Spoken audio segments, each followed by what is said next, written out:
everybody. Happy Tuesday. It is 5:50 a.m. here. I'm on the West Coast today, hence why I have my eye masks for the bags and puffiness under my eyes. They are the bomb, so you should get them from my Arbonne store. Welcome to the Daily Dose of Success God's Way. This is Erin Harrigan, your Hustle with Heart and Health coach, helping everyone attain results for total health with Arbonne and helping entrepreneurs align results to God's truth today. So today we're talking about shaking it off. Now listen, I'm just going to be honest. I know I'm in a vast minority. I'm not a big Taylor Swift fan. So this is not paying homage to her song, Shake It Off. But it does go with what I'm about to talk about, because if you don't like that I'm not a Taylor Swift fan, I'm going to shake that off. But here's the deal. In what we do as God-centered entrepreneurs, there will be people who are not fans. Heck, and what we do as entrepreneurs in general, there will be people who are not fans of what we do. And they may not be fans because they just don't particularly care for the products or the services that we're providing. Maybe they're not fans because they're looking at us and they're seeing us succeed, but they don't like that because maybe they're feeling like they didn't succeed. And so they're sort of personalizing that and kind of taking that out on us. But Jesus says in Luke 9:5, we got to shake it off. So this is what he says. This is him instructing his disciples as they go out to share the news of him and telling them that they're going to have failure.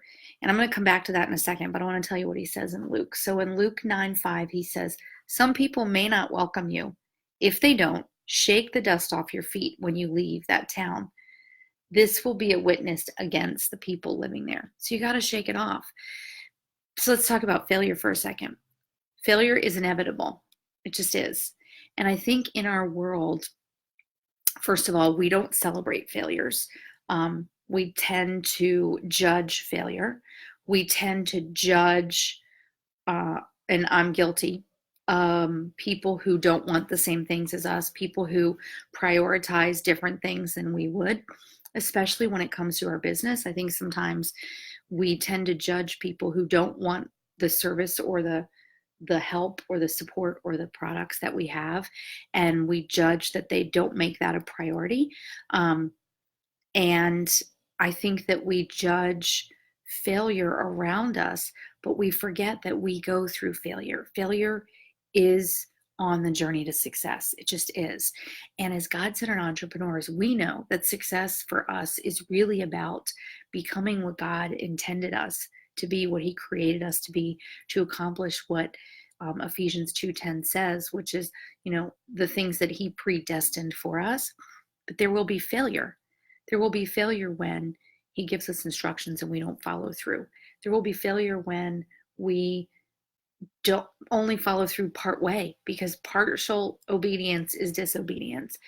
But failure is part of what we do. Failure is part of what we do in anything in life. And I know watching,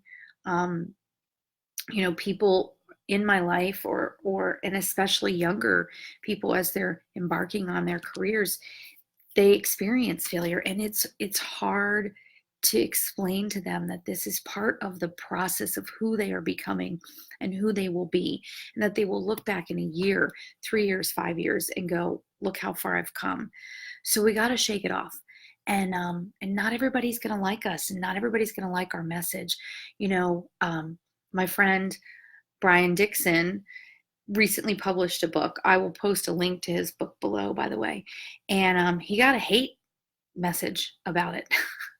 And here's this guy who's publishing this book about really focusing on the people in your team and helping them grow. And somebody is lashing out at him because he didn't talk about God enough or something. I don't know. I don't want to take it out of context. But my point is, not everybody's going to like us, and not everybody's going to have great opinions of us. But we have to shake it off, and we have to keep moving forward in what we know God has called us to, because that is where our eternal reward lies. And if you have not listened to the weekly dose that I recorded on Sunday about work, Highly recommend get over to my YouTube channel. It has not dropped as a podcast yet. It will be a podcast in 2 weeks, but get on over to my YouTube channel and watch that, or join our Success God's Way group and you can see it, because it is important for us to understand that work is good, it is spiritual, it is eternal, and we got to shake off when we have setbacks and we have challenges and people don't like it. All right, so that's your Tuesday thought for our weekly dose. Get down below. Let me know how this resonates with you. Get on over to our Success God's Way community. I'm getting ready to post question of the day over there for Truth Tuesday. And definitely subscribe at erinharrigan.com. There's a free gift for my coaching program in there for you. And if I can support you on this journey, whether it's, having the ultimate energy and the mental focus through clean eating with Arbonne, I'd love to do that with you. Or if you just need a coach and an ally to help you sort through and walk through this journey of pursuing success God's way, would love to chat with you about the Hustle with Heart program. And with that, signing off. Have a great Tuesday. I'll see you tomorrow.